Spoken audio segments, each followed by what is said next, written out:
Dr. Sebastian Purcell. Yeah. Thanks for coming on the show. Glad to be here. You just published your second book, The Outward Path, The Wisdom of the Aztecs. Can you tell us who the Aztecs were and why we have not really heard of them in the field of philosophy? Yeah, so the Aztecs, as we refer to them as people, we're talking central Mexico, and the era that I'm drawing from is just after Cortez showed up. So roughly 1529 to 1640. Now, the people that we call the Aztecs, they would have called themselves the Mexica, and they had been in that area since about 1299. So we have a series of recorded works by actually Catholic fathers at the time who wanted to better understand the indigenous population to convert them to Christianity. And so they went around and recorded a bunch of their thoughts in writing, and I'm drawing from those transcribed texts. Now, they transcribed them in Nahuatl, the language of the Aztecs. So I could look at those and get a sense of what they thought in the period. And I stop around 1640 because the language changed, and that was just long enough after the conquest that really the culture began to change, right? And it begins to look like this syncretic combination of indigenous thought and whatever late medieval Spanish Catholicism looks like, right?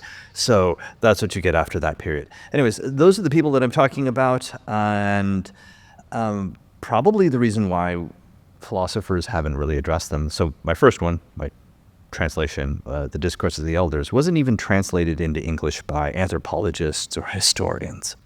And that one had been around since 1535. Technically published in 1600, but recorded in 1535. So I think the reason for this neglect is largely because the Spanish narrative, they had self-legitimating reasons, and they wrote stories about their activities that made it look like they were the good guys while they were conquering and doing a lot of terrible things. That narrative has persisted, and that discouraged philosophers, I think, from taking them seriously, even though we've had the recorded texts for roughly 500 years. In a nutshell, that's what that looks like. I could say right up front that the key thing that your audience, or most audiences, will have known about the Aztecs is that they will know fierce warriors, human sacrifice. Yeah. Right, that's what they'll know. And it's not their fault. That's what they were taught, right? Nobody should be faulted for having been brought up in a culture that just didn't allow them to learn something different. So the thing that I want to address about that is that we're reconstructing, or I was attempting to reconstruct the Aztecs using a tradition of thought from Mexico that began roughly the 1880s. So there were scholars, historians, etc. in Mexico in that period that began to take the Aztecs seriously in a philosophic way. And I use that tradition to interpret the texts. That's what I'm doing. As far as human sacrifice goes, I would only point out that the Romans decided to murder each other because they were bored in like the Colosseum games. And they did that in every major city for like 500 years. And the philosophers of the time only denounced it, so you can read Seneca or something like that. They denounced it as low class. Not that it was morally bad. They just said, well, that's what low-class people do, so I won't really talk about it. And so I want to point out that it's possible to reconstruct Roman thought for contemporary life, if you think that that works. Certainly our founding fathers did in framing our Constitution for the United States. We've done these things. So if that's possible, then a reconstruction of the Aztecs is clearly possible. Mm. And so just to put that up there right up front, that's my approach to the Aztecs, is to take what is in the text, and especially in the Outward Path, update it as a living philosophy. So to add in any contemporary social scientific evidence that we have, and where necessary to very clearly distinguish their cosmological views from whatever we have in modern natural science. And I'm going to favor science. Yeah. I mean, that's what we do with Aristotle. Aristotle held crazy ideas, like that snakes procreate by going into the earth or something like that. Okay, fine. There are contemporary Aristotelians who follow Aristotle's ethical framework, but they don't believe that snakes procreate that way, or that the earth is the center of the universe, and that love makes the planets go round, right? That's not at all what contemporary Aristotelians hold, and that's because they update it. And I'm trying to do something similar with the Aztecs. I'm trying to take something smart from their texts and update them, given our contemporary standards of evidence. So this is a reconstruction done in the same way that other philosophers reconstruct Aristotle or Confucius or any other historical figure. So precisely, you said that what you're doing here is philosophy. So when we're talking about philosophy, what we see in the modern world is this idea that philosophy is an argument about the nature of existence. And you're not performing philosophy if you're not arguing. You also see people appeal to the etymological root of the word, philo meaning friend or lover, and Sophia meaning wisdom. So the philosopher is a lover or friend of wisdom. This only really gives us the person's interest. It doesn't give us the action that entails what philosophy is. Like what's the act? So for the Aztecs, what is that? What is the philosopher and what is philosophy? Yeah, and this is where you have a difficult question. The hard question is, what is philosophy in general? Yeah. I'm going to sidestep that. The easier approach is to say, well, who are some well-known figures who engaged in a thing that we call philosophy? Did the Aztecs do something similar? If so, let's call it philosophy. I'm going to go that route. And effectively, there weren't specific people or individuals in society among the Aztecs who thought of themselves as philosophers as opposed to priests or lawyers or other figures. They would have thought of themselves as inquisitive, thoughtful people. They were called the Tlamatini, or in plural, Tlamatini me. And literally that means the wise ones, the learned ones, people who know stuff about things, literally. And we have descriptions of them that say something to the effect of they knew things above the sky and below the earth, which sounds a lot like the charges that Socrates faced in ancient Athens. Of course. They knew these things and reflected on the heavens and the afterlife and how to lead your life here on earth. They helped other people try to lead better lives through conversation, and they held various beliefs about the natural environment and about, well, what we would call gods or divinities. And certainly Socrates held similar such notions about the divinity in his daimon and that sort of stuff. Most ancient Greek philosophers also held to some theological outlook, if you really press them on that. Heraclitus and Parmenides did. Aristotle had a defense of God as, the self-thinking thought, the source of all motion for the heavens. So the distinction between religion and philosophy is slippery.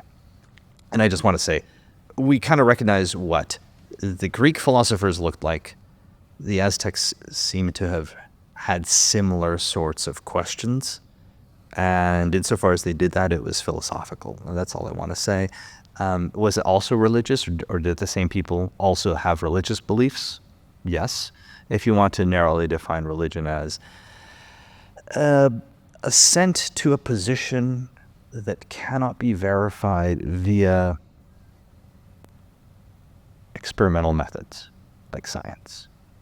Cannot be verified even in principle. Okay, fine, we could do that. And people who only thought by way of reasons and hence without assent to any of those other beliefs, that's a really modern idea. Even Descartes at least positions himself in the Meditations as defending the existence of God. So by modern, I don't even mean modern period in philosophy. I mean 20th century forward. If that is your very narrow definition of philosophy, you're going to have to cut out a lot. Yeah. Right. So the Aztecs might not have satisfied that very narrow definition of philosophy, but I think they certainly satisfied the general idea of inquiring after the first principles of the universe, what guides that and what guides our lives. How can we reflect on that using just common sense and an inherited tradition of wisdom about just what our forefathers taught us to make sense of what might be a good life here. And in that sense, they were very clearly philosophers.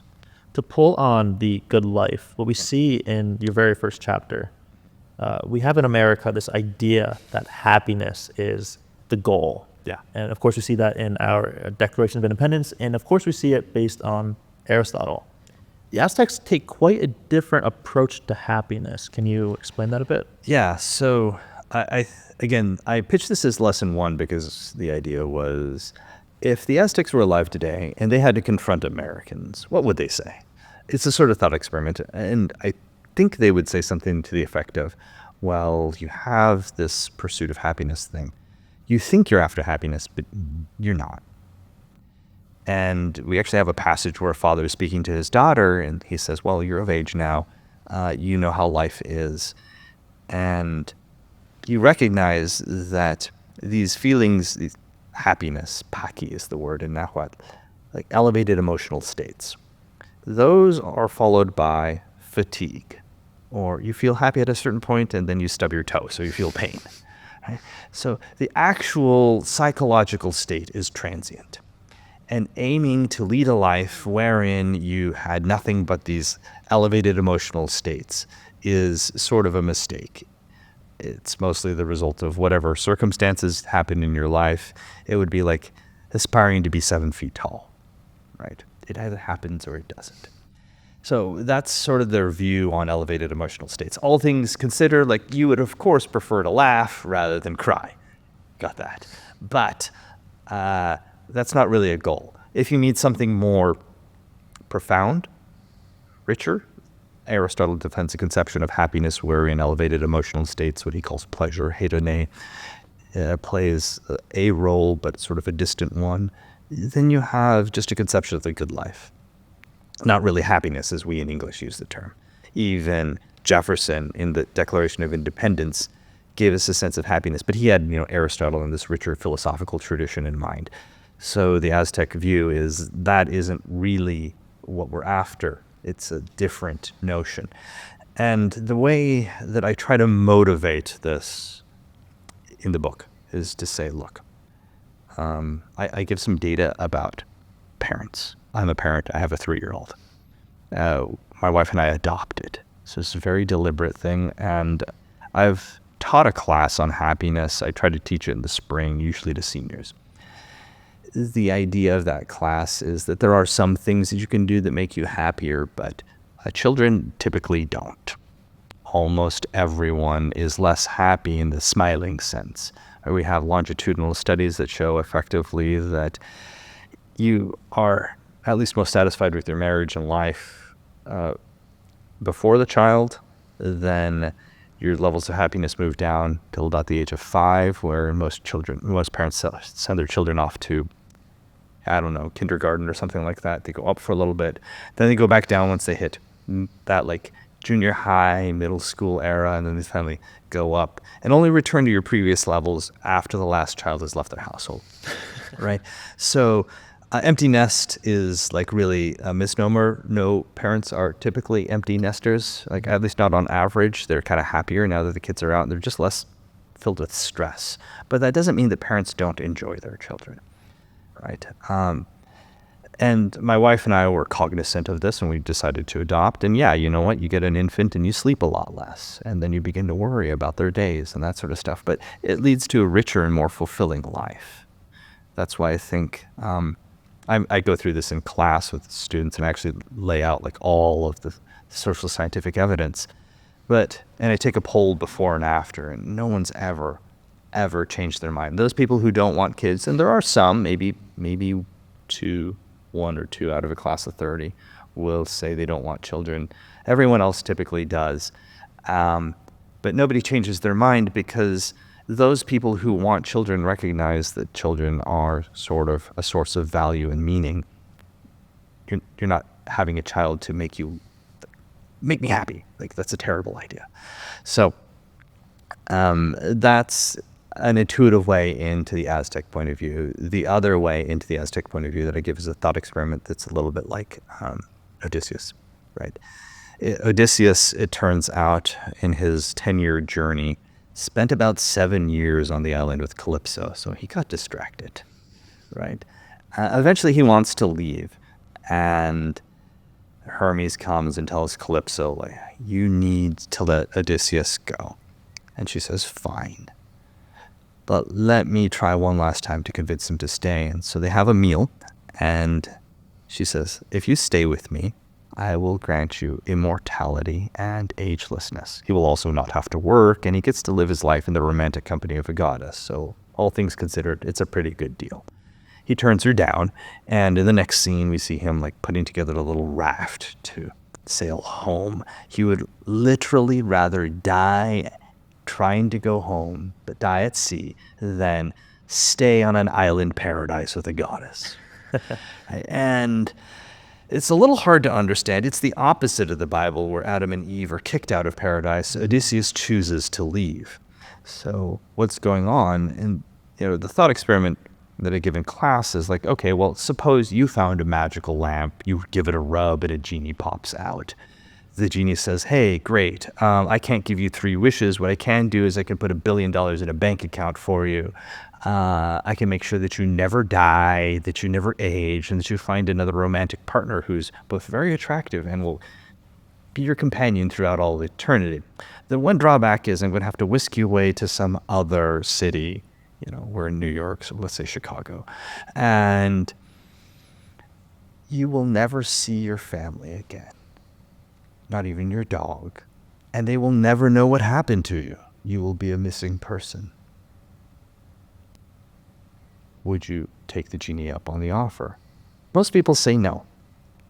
Most people say, I would commit some sort of wrong against my family, the people that I care about, my friends and family, if I just disappeared on them. And that just shows that you value some things more than, all things considered, what would be a pretty good life. Immortality, agelessness, $1 billion, and the romantic company of somebody who's very attractive and will also be your suitable mate, right? All of those things are pretty good, but people would turn that down because they don't want to harm the people that they do care about, and they typically find their reasons for living in those people. That's the Aztec view. You care about things other than happiness. You just do. So now that you recognize that, you need to think a little bit more deeply about what it is that you are after, since it isn't just smiles, after all. So I saw a statistic recently where it was 8 out of 10 young people in the UK feel as though their life is meaningless. Do you think there's a correlation, or perhaps causation, between the desire and pursuit of happiness and the lack of meaning that we see today in young people? That's an interesting statistic. You'll have to send me the source of that. I would love to read about that. Because I think that what the Aztecs are saying is that you want a rich, valuable life. Another way of saying that is you want a meaningful life, and you find that through commitments for them to people in a certain way. You commit yourself, sure, to a cause, but also to people around you, with good friends, family, good community. That entails obligations to society at large, even the natural environment. What we would call the natural environment today, we just call God. Right? God as nature. You have obligations there. And ultimately, meaning for them is to be found in the excellent performance of your life. So your life gains value by doing it well and treating other people around you well. That is the meaning you can have in life. And it doesn't necessarily entail that you commit yourself to some larger cause. I think that a lot of people can fall into a trap of comparison, wherein that they think that their lives have to dent the universe, as Steve Jobs said, in order to be meaningful. And the truth is, most of us will not have the opportunity to be Martin Luther King or Steve Jobs or Mother Teresa, for that matter. Those positions are, to some extent, the result of chance. And you are valuing your life by way of external markers. To be a little bit stoic, those aren't under your control, right? The only things that are under your control are how you perform your life, and which is the Aztec view. The Aztecs will go even further than the Stoics and say many, many more things are out of your control, but the value of your life comes from managing the things you can do well. How you treat other people, just your immediate circumstances, your community, the natural environment. Those are the things that matter. And ultimately, if there is an afterlife, you don't need it to justify our existence here, because our life is valuable on its own if we do it well here. It's like a dance on a stage for them. So if you watch a dancer perform a dance, and it's not recorded, and let's just say it's sort of improv, if it's done well, the fact that it's not recorded doesn't make it less well done. If it's longer, that doesn't make it better. And it's similar with our own lives. You don't have to live a long life to live a good one. You don't have to have your life have an impact for it to be valuable. You just need your life to be performed well on its own terms, and that's what gives you its value. We can see this in aesthetics. Why can't we see it in how we live? That's the similar idea. What does it mean to perform a good life? For the Aztecs, that means ultimately, two parts. One of them, they say the thing we're after is a rooted life, a life rooted. That's my English word for, they had a variety of words in Nahuatl, but I'm just going to condense it and use one word in English because they liked many words as a note to the scholars. I recognize that. In English, we prefer one, so I'm going to go with rootedness. And they said that, a life performed well is one that is rooted in self, community, and society at large, like sort of nature. Right? That means ultimately that you live a virtuous life. So that breaks down kind of characteristically into a life that has practical wisdom, a life that is just, meaning fair, like you treat other people fairly, a life that is temperate, so you have moderation, you're courageous, but also that you're humble. That doesn't show up in Aristotle's list. And a life that has friends. So for them, friendship is a virtue, whereas for Aristotle, it's almost a virtue. This gets into some niceties about the difference of their outlook, but friendship is something that you need to live a life well for the Aztecs. Deprived of friends, you're unable to be your best self, so to speak.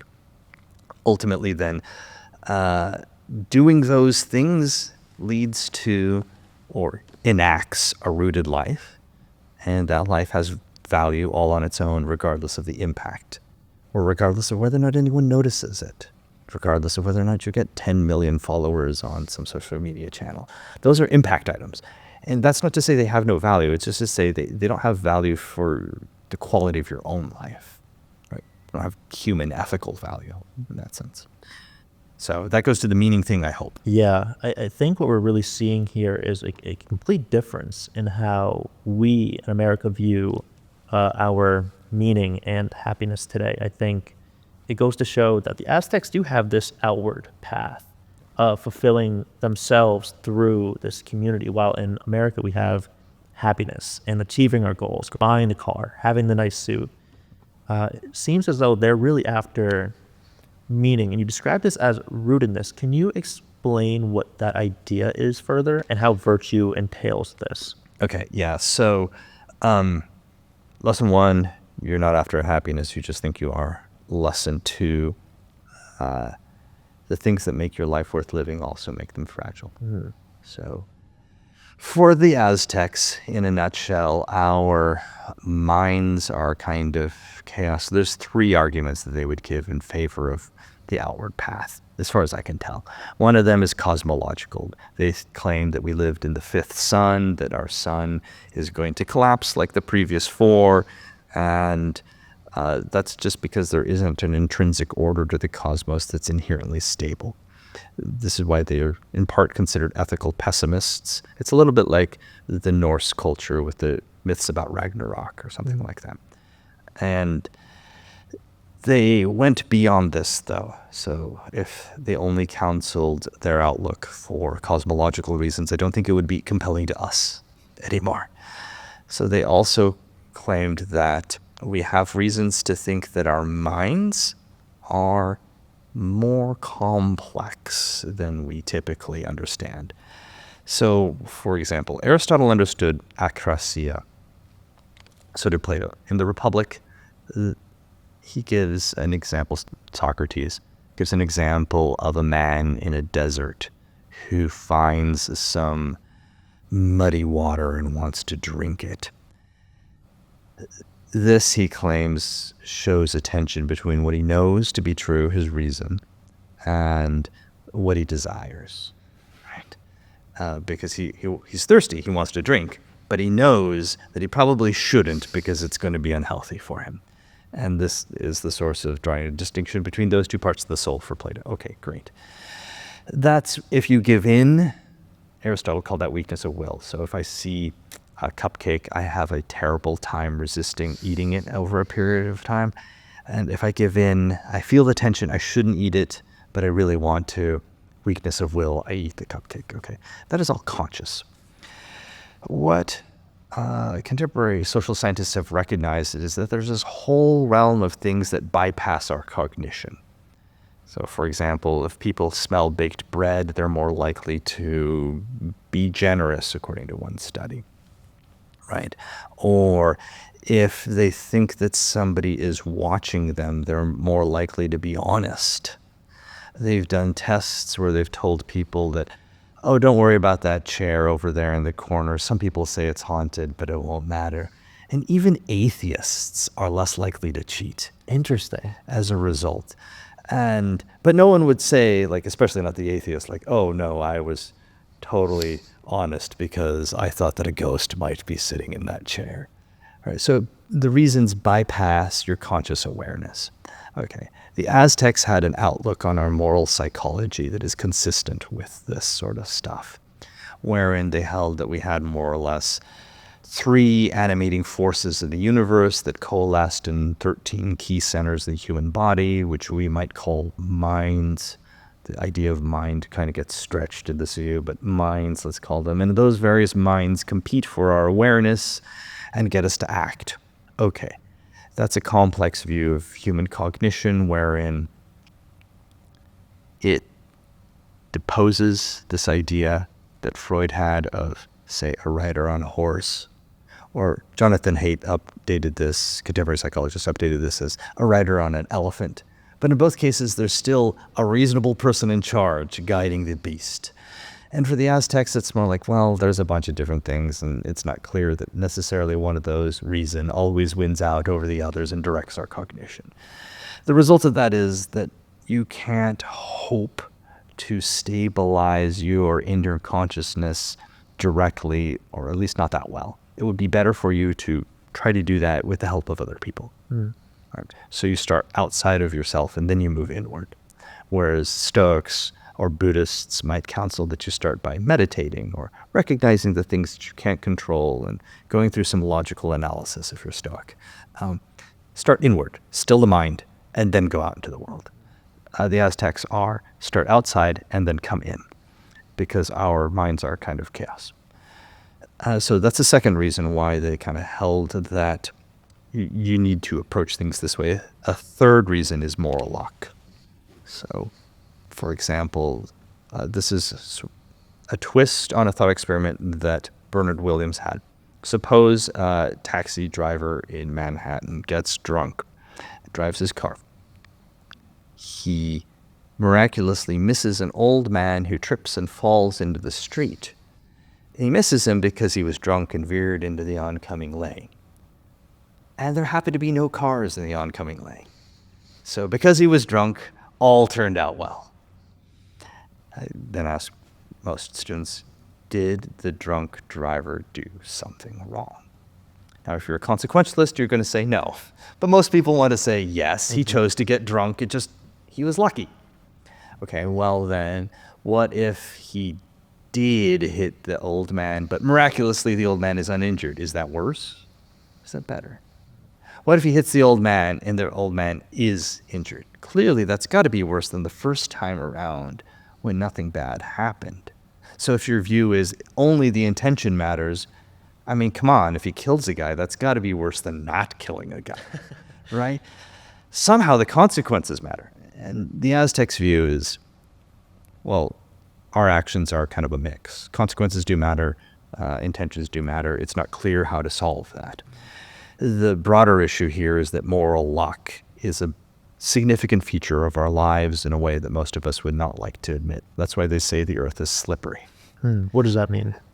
Everyone slips up, right? There's the slippery slick, they say. And they gave an example of a man who falls down and hits another man. And as a result of that, in one case, the other man is fine. In another case, the other man is not fine and he's seriously injured. And then as a result, in the second case, you end up going to jail for harming somebody. Okay, so they clearly had this almost Bernard Williams-esque analysis of moral luck. And they'd say, well, that's because the earth is slippery, it's slick. Despite your best intentions, some things just happen. And everyone messes up all of the time, even about the important things, and that is just a feature of the human condition. So again, you would do better to try to coordinate yourself with other people around you than to try to go at it on your own. Now, that does expose you to risk, right? So if you're going to lean on other people can betray you. Right? But the best things in life are just those things that make it fragile. That's sort of the outlook. There's a couple of stories here. One of them is, I found it informative that Trent Reznor, way back in 1999, was on the cover of Spin magazine, and he had an interview there. He was the most influential artist of the year, back when people had CDs and read magazines. Most people don't get to be international rock stars making millions of dollars and have fans everywhere, but Trent Reznor would wake up every morning and deliberate about whether or not he should shoot himself. And he just kept on procrastinating, frankly.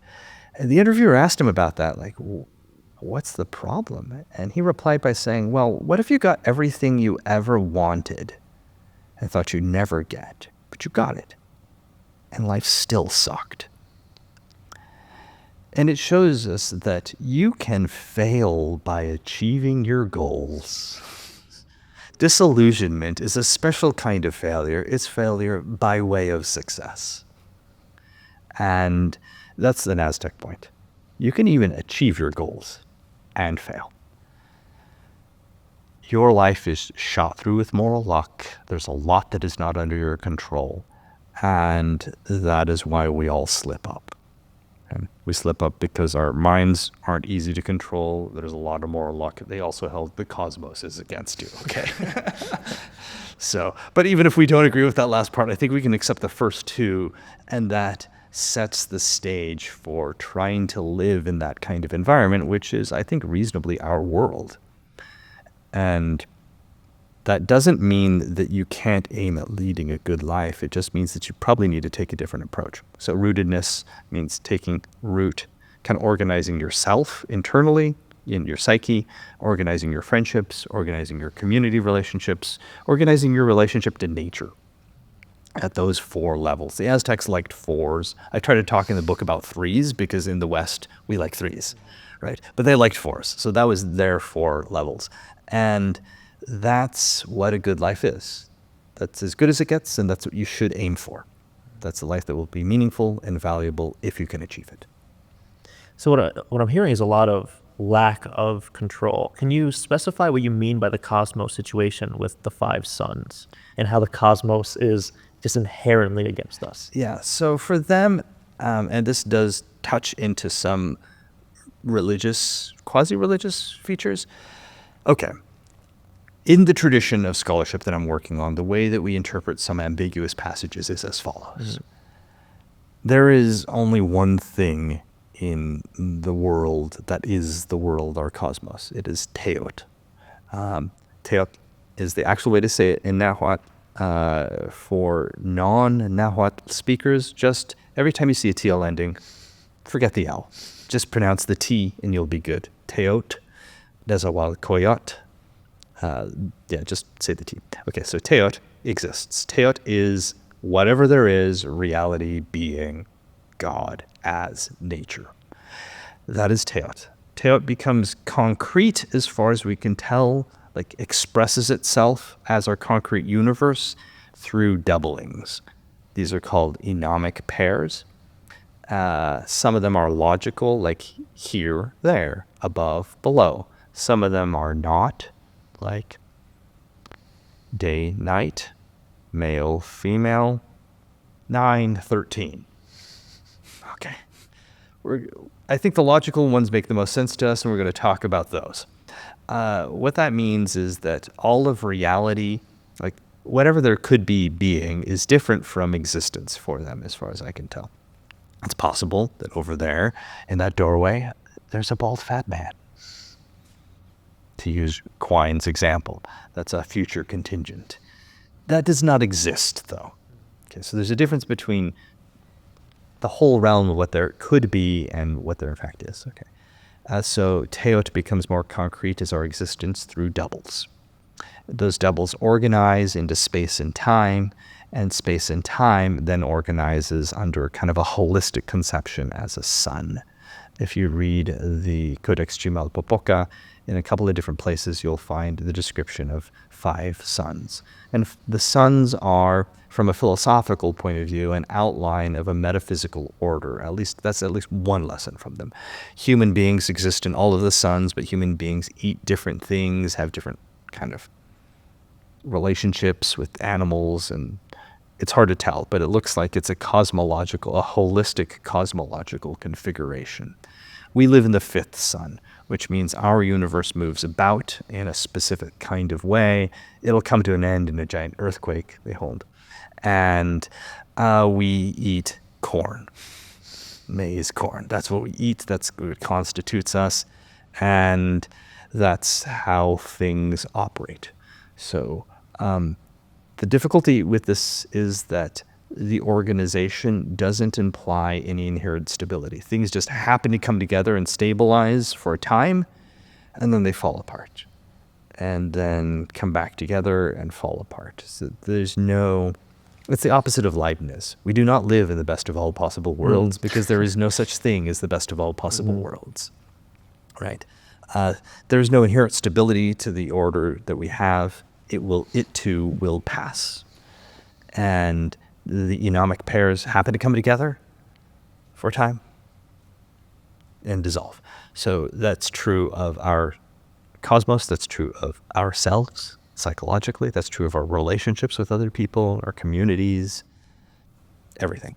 That's the way that it is. So we try, as a result, to order and arrange. That's another kind of metaphor that they use. We try to order and arrange things such that we can live in these circumstances. But the value and beauty of a human life is to be derived from the struggle against impossible odds, not through success in achieving an eternally stable order, because that won't happen. So now we have the 5 suns clarified. Can you go back to what you said about the psychology of the mind? So you talk about in the book the face and the heart. And how are we to align our psyches in this world of just complete lack of redemption? Yeah, so, and I'll have to get to the redemption thing too. It's a metaphor. They loved metaphors and they loved doubles. They're called disfracismos in Spanish. The idea of face and heart, or eye and heart, depending on your preferred way to translate that, is that we are all born with a seat of judgment, our heart. There's a passage of a father talking to his infant son, and he says, "You do not yet have a face, you have a heart that will sprout wings." What he means is, little infants desire a lot of stuff. They have no judgment. Your face, the seat of judgment, is something that you develop over time, living in the world and doing stuff. You're not born with one. You have to acquire one, and then they have to be put in harmony, in some sense.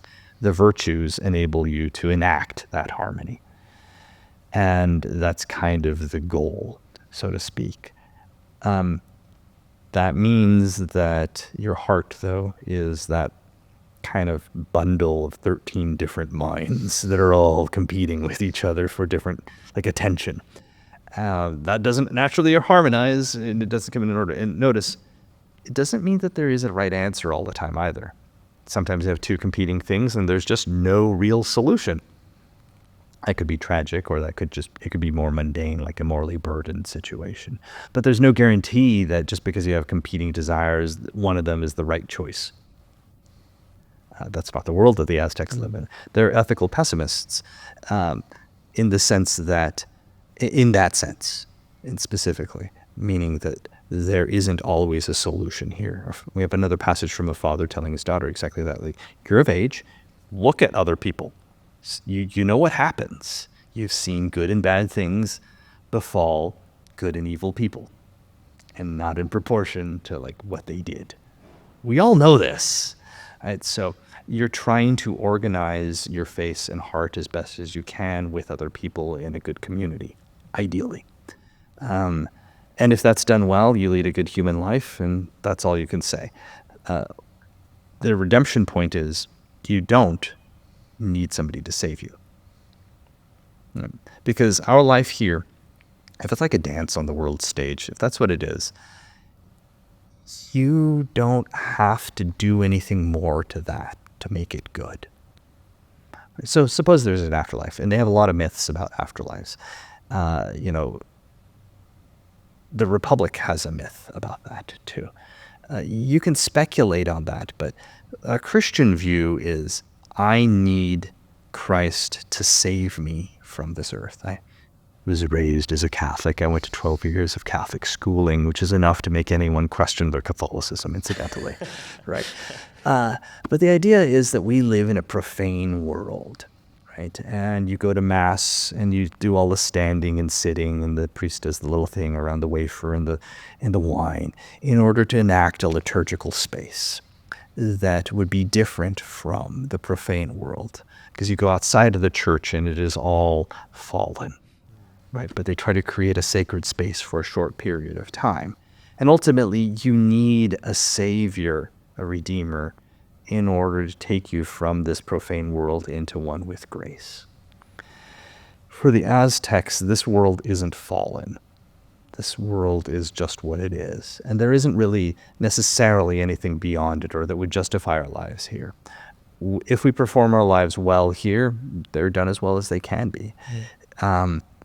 If there's an afterlife, so much the better. Hopefully it's just, right? Like, so much the better. But that's not going to, like, it would be like dancing on the world stage and you have a really good dance, good. And then you go perform another one that doesn't really have any bearing on the first one.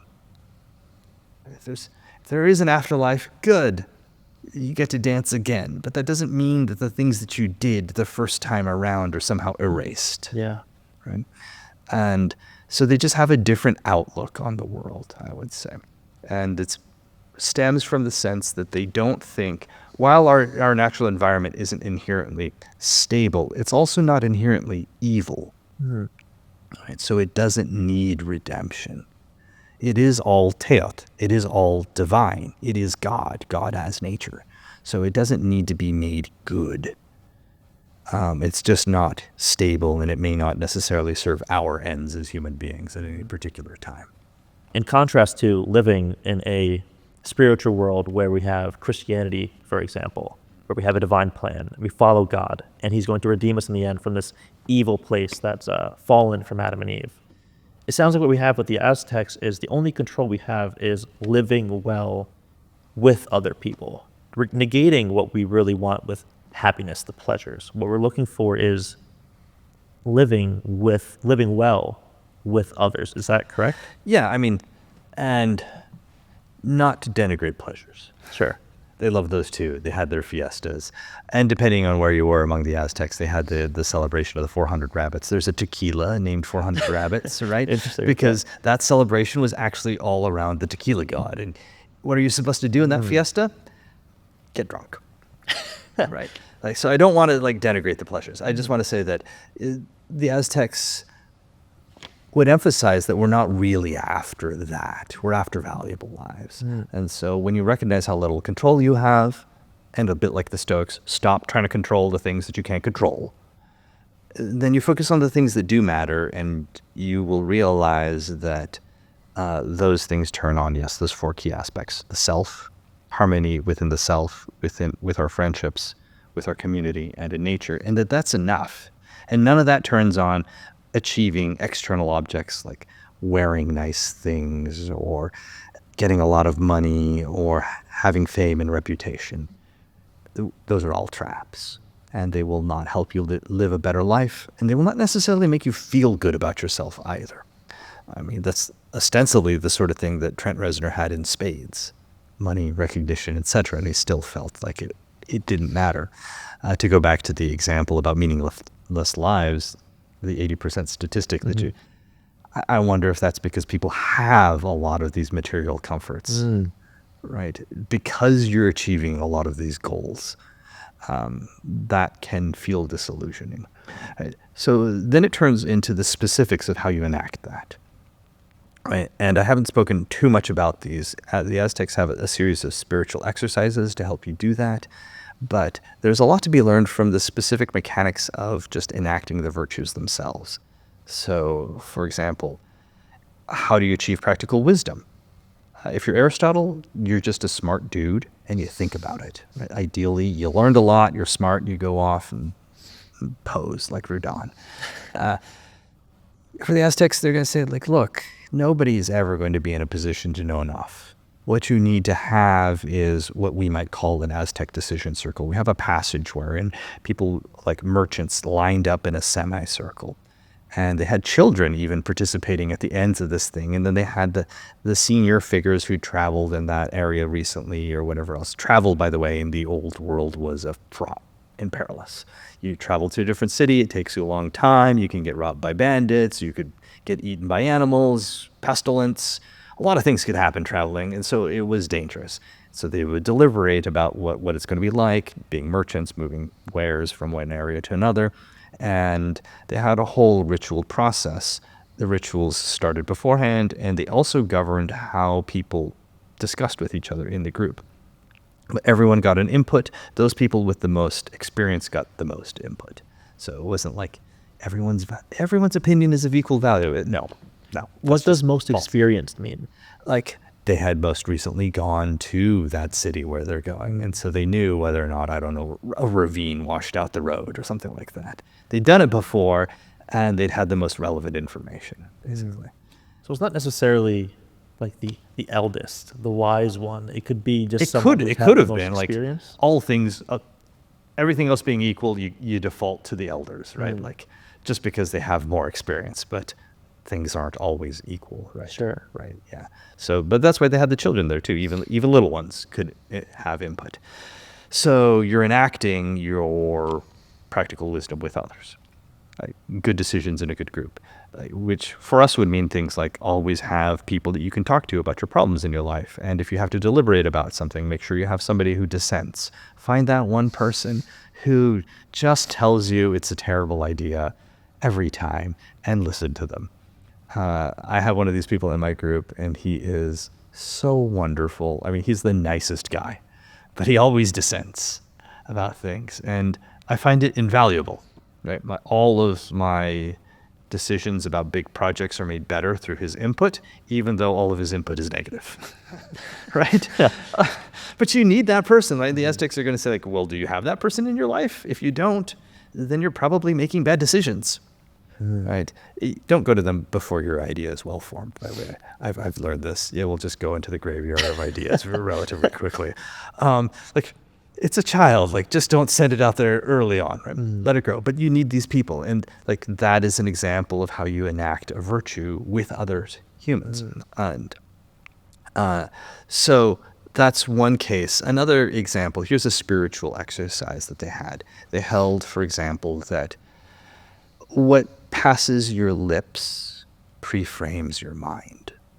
So they have this whole series of discussion about right speech. Some of their practices focused on what we would call liminal states.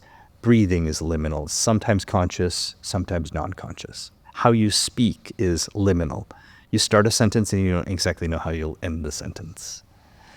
But you can focus on it, just like breathing. You can focus on your breathing and affect it.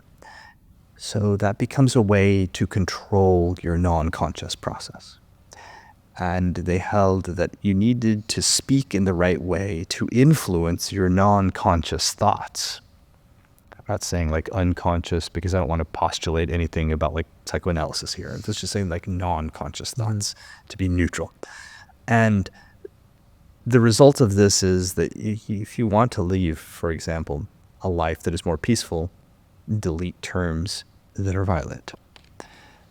Cialdini recalls in one of his books about an experience he had. Cialdini's a well-known psychologist on exactly these sorts of like non-conscious influences in our lives. And he tells of a case where he went to SMS Health. There we go. And he gave a speech, or he was going to, and they said, fine, but you must not use a whole series of terms. Instead of saying bullet points, say talking points. Instead of saying target, say goal. Instead of saying beat the competition, say outdistance the competition. Because they were a health organization devoted to peace, and they wanted to eliminate violent language that would be inconsistent with that goal. And at the beginning, he thought it was silly, but he went along with it anyways because, speaking gig.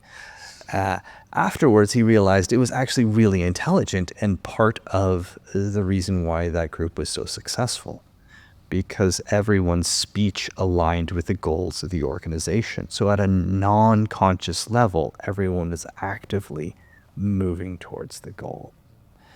So that's another example of practical wisdom in action, right? Where does truth fall into that? How do the Aztecs approach speaking truth? Are they okay with For sure. little white lies, or is it truth and only truth? Yeah, okay. This is a really interesting question.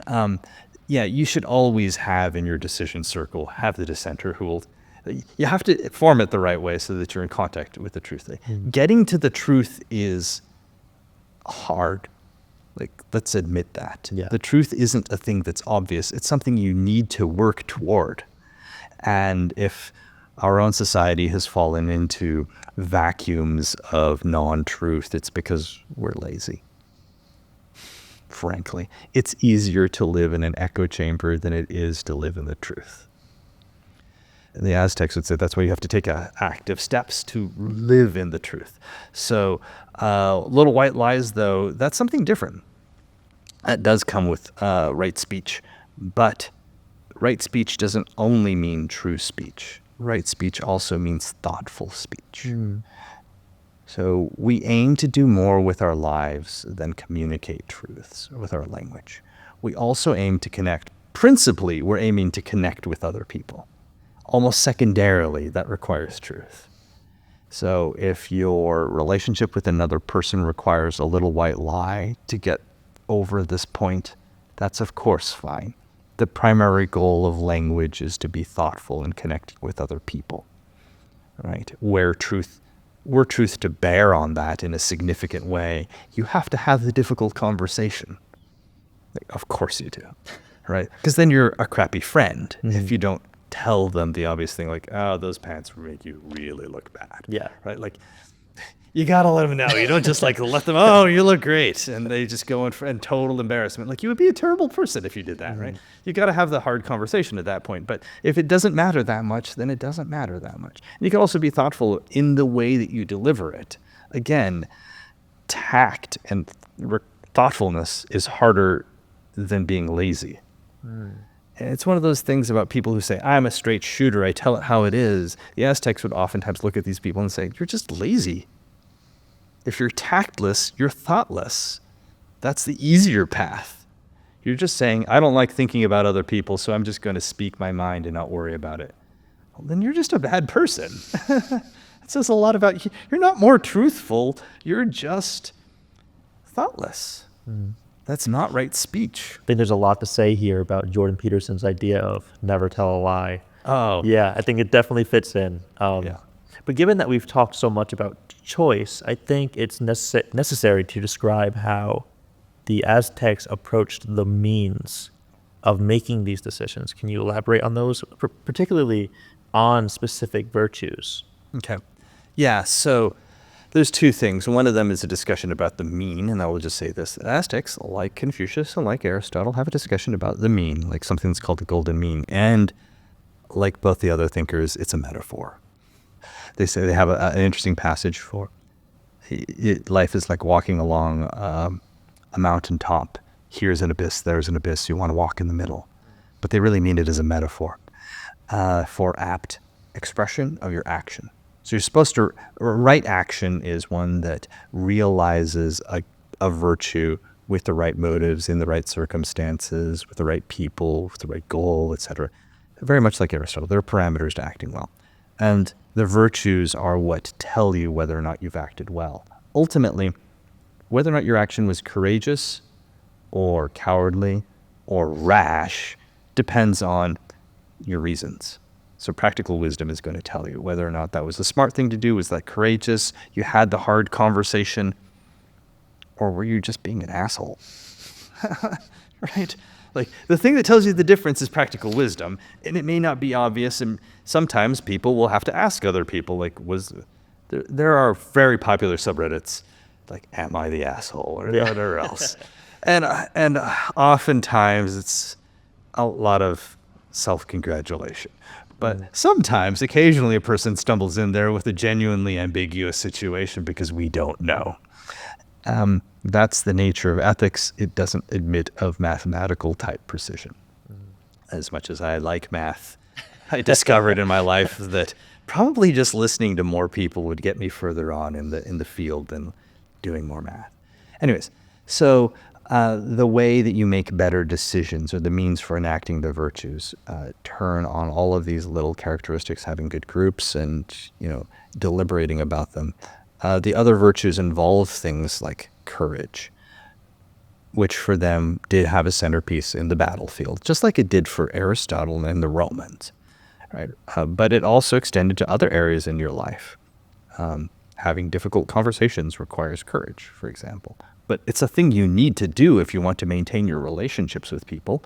And a lot of relationships don't come off as well because we don't have the hard conversations early enough. Ray Dalio, for example, organized Bridgewater specifically around sourcing the truth. He said Bridgewater, for the audience, is a hedge fund that manages somewhere around $150 billion in assets. Dalio went almost broke at a certain point because he made the wrong bet. He actually got right what would happen in the economy, but he got wrong the way that bet expressed in the markets, and he went almost broke and had to start over being the only person in his firm. He fired everyone, even his best friend. He went down to just himself, and he had to rebuild. The experience was so painful that he organized his new firm around always sourcing the truth. And actually, I have a fellow philosopher who for a time worked at Bridgewater, and he told me that even when you're going through the interview at Bridgewater, you'll go through the interview, they'll stop after a certain point and say, like, okay, you did well on this one you could have done better on. Just after you answer the question, it would be nerve-wracking. You told, like, you totally messed that up just now, right? But they will tell you the truth right there immediately, because Dalio wanted a place that would source the truth, and he's basically, the more people delay from giving honest feedback for fear of hurting people's feelings, the worse your decisions are going to be, and hence the more likely you're going to make a decision that ends you in catastrophic ruin, which is what he'd experienced previously. So being truthful requires courage. And it also requires practical wisdom. And, the ability to carry that out consistently requires temperance or moderation. And a key thing for the Aztecs about moderation is, as far as I can tell, like looking at the text, is they had practices that broke it down into 3 different things. In the book, I call it like drive, desire, and durability. But basically, there are 2 branches: willing to do something that's hard and willing not to do something, so resisting. So my inability to resist cupcakes is willing not to do something, and I'm bad at that. Okay. But that isn't the same thing as willing to do things. So willing to do things breaks down into 2 different paths: high-intensity activities and like low-intensity activities. So high-intensity willpower is like, my house, a few years back, flooded with sewage water. Basically, people were using too many of those like wipes, right? And they were flushing them, and you're not supposed to flush them. Well, the thing that happens is that sewers back up.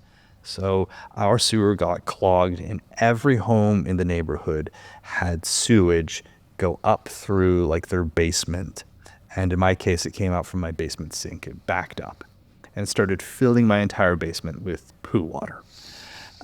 So I had to run down into the poo water. I was like, I'm getting some old shoes for this, and just running down into the poo water to save whatever I could. It was a rancid and highly disagreeable affair, but it lasted about an hour. Okay. High intensity willpower, not for a long period of time, right?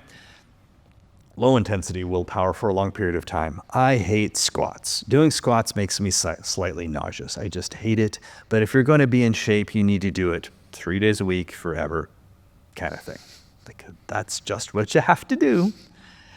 And that requires willpower, but it's totally different from the like run into a basement sort of willpower, right? It's low intensity over an extended period of time. So that's a different kind of willpower. And the Aztecs organized spiritual exercises around all of those, right? So a way that they would help their children gain that kind of low intensity activity is through waking up early. I always thought that waking up early was bad for our students, and especially bad at the university because they're just not awake. But it does help them form character traits, because consistently waking up early to do a thing is like, it's not the hardest thing in the world, but doing it all the time does build that consistent. It's like doing squats, right? That's what it does. And so that's why they would have their kids wake up early and do chores, sweep, and whatever else. That's what those activities are about. Higher intensity activities they usually had around things that were like moving logs, stuff that's physically arduous. That's how they would practice that sort of stuff. All of which is very different from resisting. So they had practices like fasting. And I've actually taken that on myself, and I found that it's easier for me to resist cupcakes if I'm fasting for a day, right? So somehow I basically turned the lower intensity activity into like a higher one, because eating like no food at all somehow directs my mind to like, oh, okay, I'm really focused, right? As opposed to just like passively eating well, which I can't do. Okay, but I can pick like a Monday to like just cut all of it out, like all of that bad food, and just eat like 500 calories. That's like a fast, and that practice helps me. The Aztecs did that similarly, but they would always balance out their fast with feasts. So moderation wasn't just about restraint, it was also about intelligent indulgence. And they would say things like, look, if you can't recognize, yes, there's a lot of pessimism out there, but life does give you some good things. And if you're not aware enough to take advantage of those good things when they come your way, you're not going to live well. So yeah, it's a wedding. They actually have passages where the old ladies were expected to get drunk. Like, probably not the younger people who need to go to work tomorrow. Okay? Like, maybe not them. But people who aren't expected to be so productive, like, yes, you're supposed to celebrate and get drunk, and that's like the thing to do. So feasting and fasting balance each other out. It's not only about restraint. So, for example, with happiness, it wouldn't be so much don't have any, don't bet on it entirely, but enjoy it while you can. Yeah. When the opportunity presents itself, you better damn well do that thing. Yeah. That's like enjoyable, because you're not going to get very many of these opportunities. But are you a fool? Only a fool turns down those opportunities, right? That's to lack practical wisdom. Life affords you a few great circumstances for wonderful experiences. Take them. You'll only get so many. Go to your kid's graduation, but also go on that trip if you can. You should do those things. You only get so many opportunities. And that's where they do see things kind of, this is like the sort of natural rhythms of, I don't know, seasons or the ecosystem or something like that. There are ups and downs, and enjoy the ups. When you said earlier that we were talking about, we learn through experience and we learn through experience with other people. When we're talking about the means, do we learn just from experience in itself, or do we learn specifically from, is there a teacher? Is it the philosopher? Is it your parents you look up to? Yeah, that's a really good question, because the answer is sort of all of them. Okay. And some of those sources are more reputable than others. Mm-hmm. And the Aztecs would say there is a sense of tradition here that informs them. They call it the books of red and black ink, which is basically what is written down in the books that the Tlamatini could read, the wise ones could read and pass on through their counseling with other people. So yes, you're supposed to follow the ways of tradition unless you have good reasons to break from tradition. So there's a set of embodied wisdom there that tends towards a special kind of conservatism, not conservatism like political conservatism, but conservatism in the sense of respect, not so much the old ways because they're old, but the old ways because they embody wisdom. And break with those if they're clearly no longer sensible.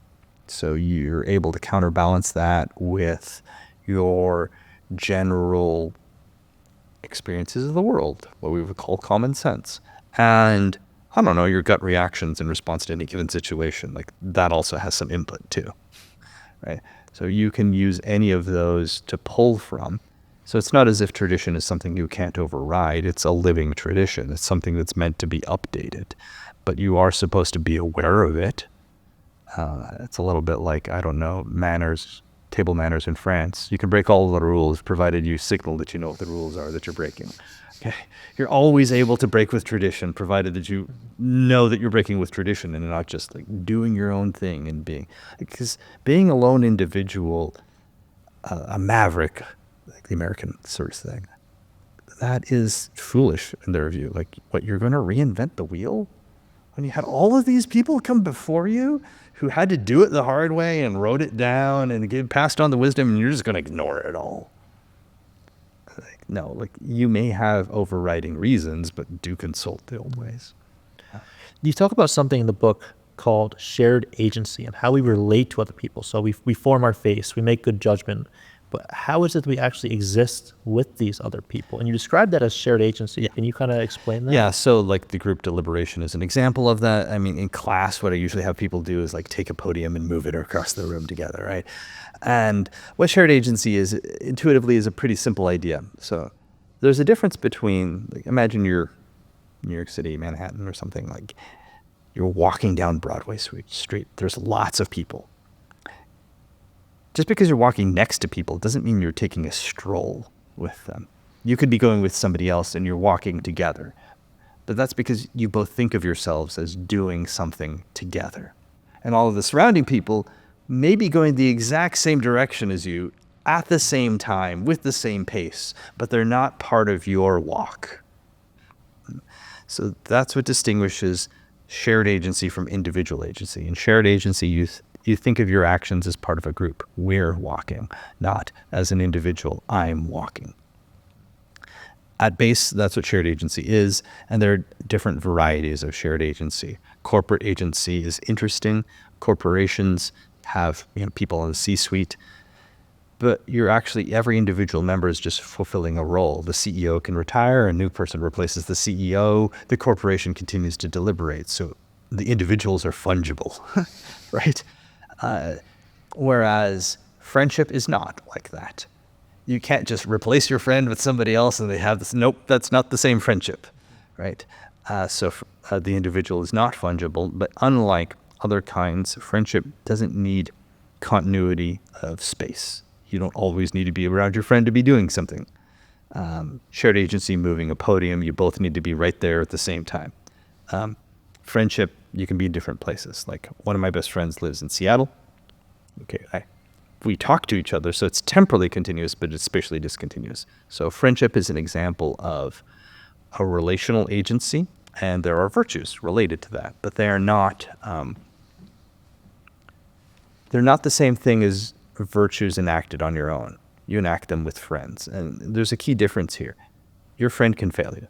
So being brave is maybe one of the most individual virtues out there. It's mostly up to you.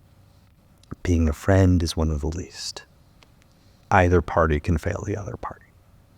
But you're both your lives are less well off if that happens. Or just as your life is less well off if you're not brave in the right instances.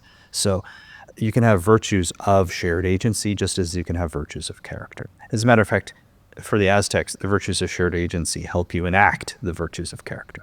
And that makes the whole ethical outlook systematically different from Aristotle. For Aristotle, other people are around to help you live a better life. For Confucius, other people are around, and especially ritual activity is around to help you cultivate a better character.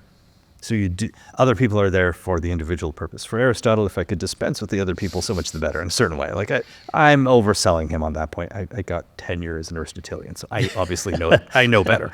But just to highlight the differences. And then for the Aztecs, you can't even enact the virtues without other people. Okay. So for Confucius, rituals help you become a better character. For the Aztecs, rituals enact the virtues themselves.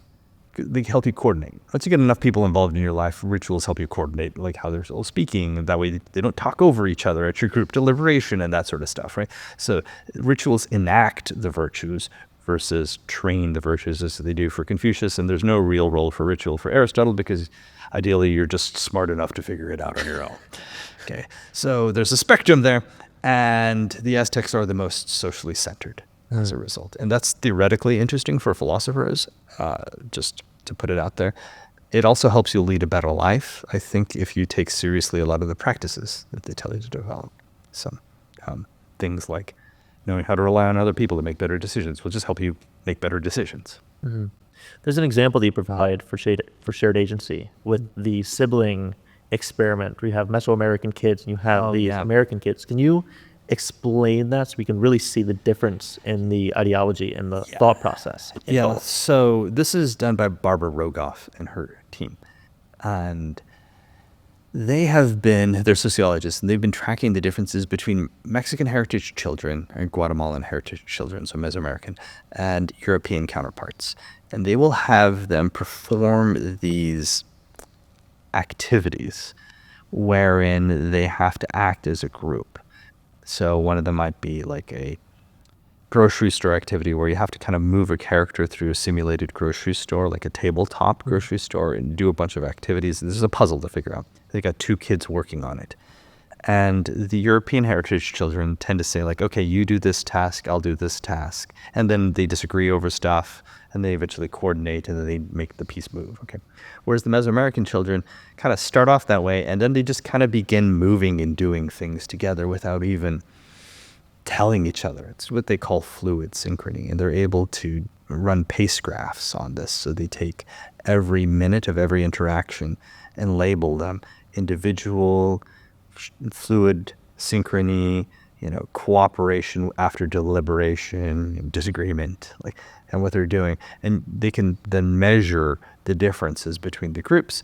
And the Mesoamerican children not only cooperate more than the European heritage children, they have fluid synchrony at twice the rate. Interesting. Okay. So the reason I think this study's valuable is that it explains both kind of like the genuine differences, but also it supports the fact that I'm not just reading ancient texts and putting like an idea into them. They're evidenced by contemporary social scientific results. So the more social inflection is real, what I'm describing as shared agency is consistent with fluid synchrony. So what we have so far, what it seems like, we have a real drive to grab meaning. And we do this through the means of choosing properly and through these virtues. Can you describe some of these virtues in more detail? It's the specific ones that the Aztecs were really saw as influential in their daily lives. Okay. Yeah. So, and just to kind of put it out there, the Aztecs would often focus less on discussions of virtues and more on discussions of honor. Interesting. Okay. And that's because, okay, you kind of want to think about it this way. You have your good group and your good people around you. You're trying to live your life. They're helping you lead a better life. You're helping them, mutually supporting. Great. So you're leading a virtuous life. Because you need to coordinate your life with other people, you have social roles. I'm a father, for example. I'm also a professor. Students have obligations that follow from being students, etc. Your social roles entail duties. And that's where most of our ethical obligations come from. I have to say things like, oh, I need to go back home to pick up my daughter from practice or something like that. That's a duty, and it comes from the specific social role that I inhabit. That's not a general ethical obligation, but it is a specific one that I need to follow. The way the Aztecs oftentimes spoke about those obligations is they would say, if I failed to do this, it would be dishonorable. Okay. So living up to your social role obligations is an honorable activity. Failure to do so is dishonorable. And that's oftentimes how they discussed virtue, then, is through this honor lens, but you kind of have to understand why they're approaching it that way. The specific virtues then that enable you to live a better life require other people, and they're a little bit different from the Western conception. So practical wisdom, prudence, requires humility, because you have to have other people tell you things and believe them. Right? You can't just have other people dissent and go, noted, and then keep on doing your own thing. Right? You actually have to take the feedback. So that requires humility. I spoke about moderation, and moderation is different from the Aristotelian conception because it requires indulgence. And by the way, I use Aristotle as a foil here to highlight differences, because the Aztec view is different, but it's easy to miss unless I have some sort of foil. Courage, yeah, that one is maybe the closest to Aristotle or the Stoics. Paradigm is in the battlefield, extended to our regular lives. They also, though, held that genders expressed these things differently in society. They tended to view genders as anomic pairs. That does allow for a third intermediate spot between the two of them, incidentally. But so men would have to exhibit courage in the battlefield, whereas women exhibit courage in managing a household. Which, if you're a lady, means organizing a lot of people and being effective in doing that, right? Finally, there's fairness, justice as fairness, which means treating each person with their due, sure, but each person's due turns on their social roles. And so you treat your kids one way and you treat anonymous strangers a different way. So there's a way in which, like, for a utilitarian, you might have a question like, should I donate this money to the poor to save some starving child in a country where I've never even met this person? Or should I instead use this money for my own child so they can go to college? And there's a way in which you can read a utilitarian consequentialist as saying, like, no, you really would do more good for the world by saving a starving child somewhere else, far away from you, that you will never meet. Even though that is an impersonal relationship, that trumps your personal obligation to keep your child in school. Like, on balance, average overall happiness goes up if I save a life or something like that. Whereas the Aztecs would say, no, I have personal obligations to those around me through my social role obligations, and those take precedence over my impersonal obligations. There's no other way to live your life. If I treated my wife like I treated any other woman out there, like, how do you even meaningfully say you have a relationship with somebody, right? She's different. And that's where justice is different for the Aztecs than maybe it is in other conceptions. Fairness entails recognition of social role obligations that can take precedence over. So your personal obligations could take precedence over impersonal obligations. And I think that matters. So yes, send your kids to college. Don't worry so much. Like, you should also donate to the poor, but don't worry that you're spending money there instead of donating to, like, starving children or something like that. Like, which, again, I don't want to say you shouldn't donate to that case. I'm just saying you have both obligations, but you have to fulfill both obligations in a sort of order of importance. You tell this incredible story, and I believe when you're talking about courage, about this man named Don Martin. Yeah. Can you explain that story? Sure. So Don Martin, that one is my attempt to render a story in the book a bit like Foucault begins Discipline in Punish. For the audience, when you read it, it will stick with you. Yeah. That story sticks with you. Don Martin was actually one of Cortez's sons that he had with Malinche, one of the most infamous unduly infamous figures of the conquest. She was a native woman thrice sold into slavery, who ended up as Cortez's translator. And without him, or without her, he probably could not have toppled the whole Aztec Empire. Anyways, he had a child with her, and when he became the Marquis of New Spain, Mexico, he made sure that his son was recognized as legitimate. After he passed and all of that happens, Don Martin grows up. So this is the generation later. Local political authorities became wary of him and other mestizos. And so he found himself in front of a judge and was charged with treason against the crown on things that he'd never done. And so the judge decided to extract a confession from him. And they put him through the rack, dislocating all of his limbs. And then they put him through a water torture device, a little bit like waterboarding, although more extensive. And quite a few people had died through this procedure. He never confessed to the crimes because he didn't commit them. Now, for the Aztecs, you could lose your status. This would be dishonorable to confess. Honor is something that you can lose. You're sort of born with it at some points through privilege, but even if you're born a king, you can lose the honor that comes with that through acting poorly. And kings had been deposed for acting poorly. So he didn't give in and was eventually just exiled for a crime that he never committed. And I try in that chapter to juxtapose it with the story from James Stockdale, who was a modern Stoic. So Stockdale also acted courageously in Hanoi. So he was captured as an American pilot, fell behind enemy lines in the Korean War, and was put in the Hanoi torture camps.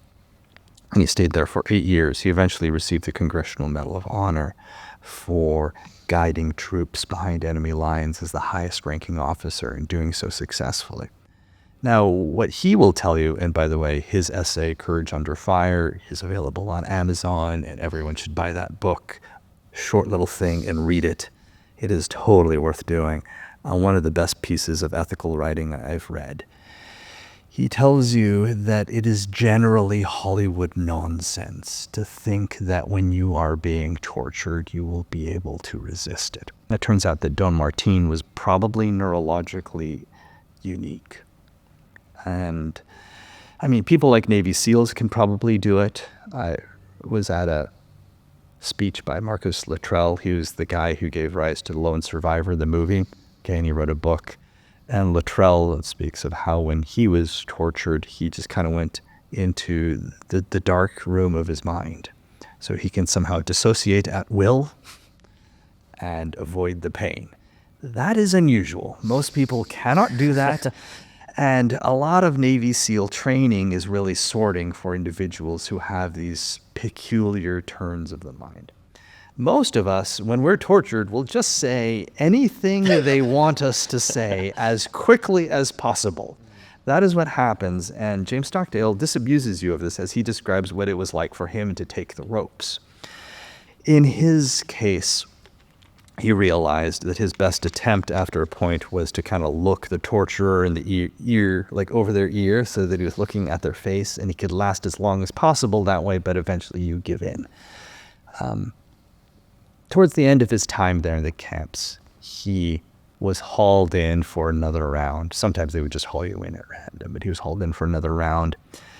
And they were trying to extract information about the prisoners agitating for a rebellion. And he knew about it. But he didn't want to divulge. And he knew what would happen if he divulged is that a whole lot of other of his men would be pulled into the various rooms and tortured, and there would be this cascade of torture and death. And so in order to prevent that, he apparently swung up against the window of the room after they tortured him. They left him tied up in the jail cell. So he swung up, hit the glass window, broke it, took some of the shards, and began to cut his own wrists, because he would rather die than, when they came back in the morning, divulge all the names.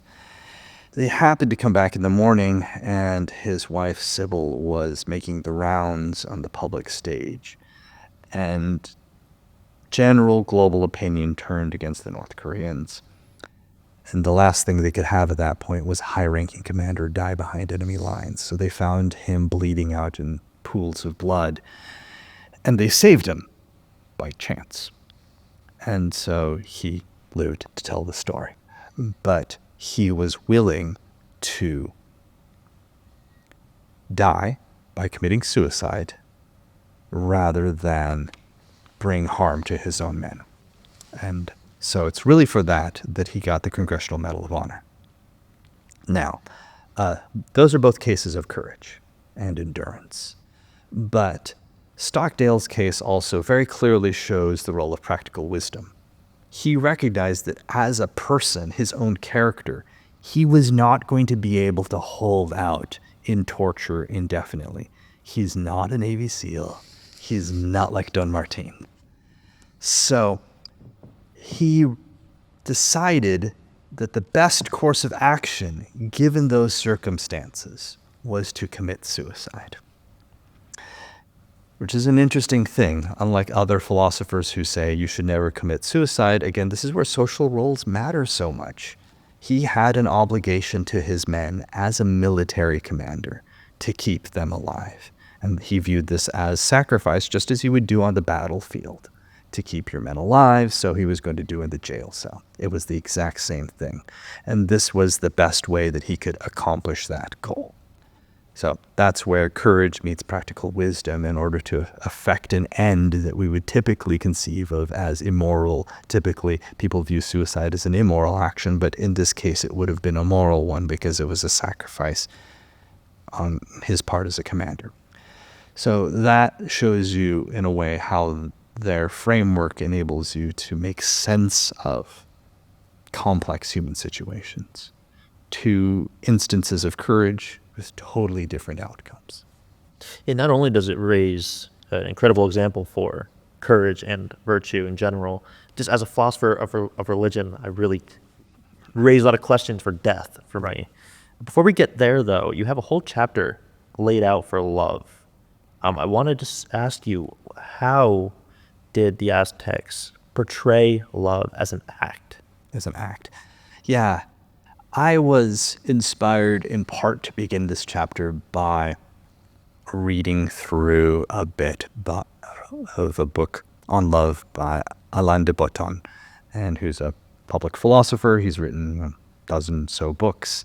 He tends to go against the prevailing wisdom, and he begins his book by saying, and I think he's right, that we in the contemporary period have a view on love such that you're supposed to spontaneously fall in love with another person, the hallmark of which is an emotion, and that they will be the source of all of your completeness in life, and you will be the source of all of the completeness in their lives.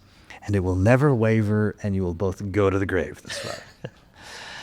And when you spell it out like that, it's absurd, and we all disagree. Like, no, that can't happen. But we have this romantic view. And he goes on to dismantle it and try to come up with something more philosophically adequate. I think that's a useful exercise, and my thought was the Aztecs could contribute similarly in the philosophy of love. So, for them, love is not principally an emotion. Yes, there is an emotion involved, and that's important, but it's not principally that. Love is not what you feel, it's what you do. And doing things was not only like small little things with other people, but specifically enacting various rituals. And the way I understood it was you could look through the existing texts and find that they had rituals that operated at various levels to help you connect with your partner over time. It's almost like the emotions need to be sustained by the things that we do. It's not like So you do the things to sustain the emotions. It's not the emotions sustain the things. It's got it reversed. So they had activities that promoted intimacy, not just sexual intimacy, but actual just intimacy with your partner, by which they intend vulnerability, where you tell things to your partner and they know things from you that you would not want other people in public to know, right? Intimacy involves those things.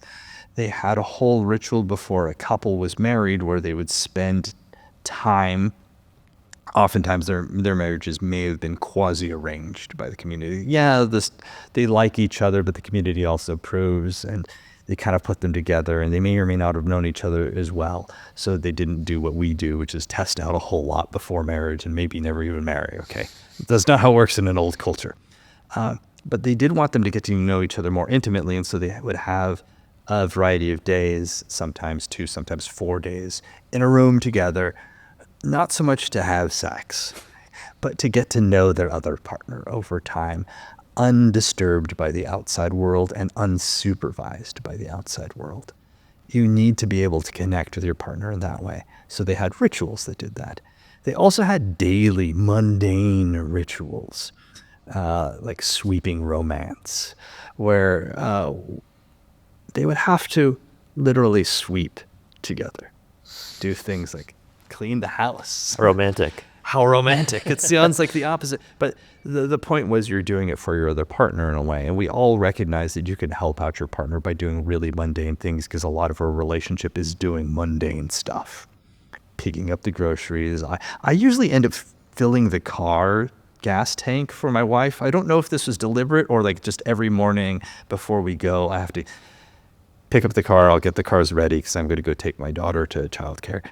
And I see her car, I'm like, so just kind of go, if we have a gas station near us, and I fill all of the tanks for all of the cars and blah, blah, blah. Little things like that. That's example of like a mundane ritual where you take care of your other partner. She does tons of these things for me too. And that's the like grist of a relationship that we need. And it's not romantic, but it's most of your life with another person. Let's be clear. Washing the dishes, cleaning the cat boxes, keeping things organized. My wife and I both hate cleaning. So we agreed to pay money to hire maids to clean for us on a regular basis. That way, it wasn't like somebody felt like they were doing tasks that they didn't want to do. We're like, we both hate this, and we make enough money to pay somebody else, so we're doing that. Right? Like, these are the things you need to do, and you need to have ordinary activities about that. And then you can kind of have sort of activities that are one-off, peak-based activities that you should do with each other, right? So they would have examples of couples. You know, we have, unfortunately, the surviving texts that we have are usually not of ordinary people, but of kings. That's the way it's going to go. But we have examples of a king trying to court a woman, and he waits for her for a long period of time while she's finishing her vow out at a temple. And then she finally agrees to marry him afterwards, right? But they would form peak experiences around this. So this would be like us doing trips or things like that together. We can recover this in different contexts. That's different from ordinary life stuff. And that's kind of different from just like an intimacy ritual too, right? You need that also.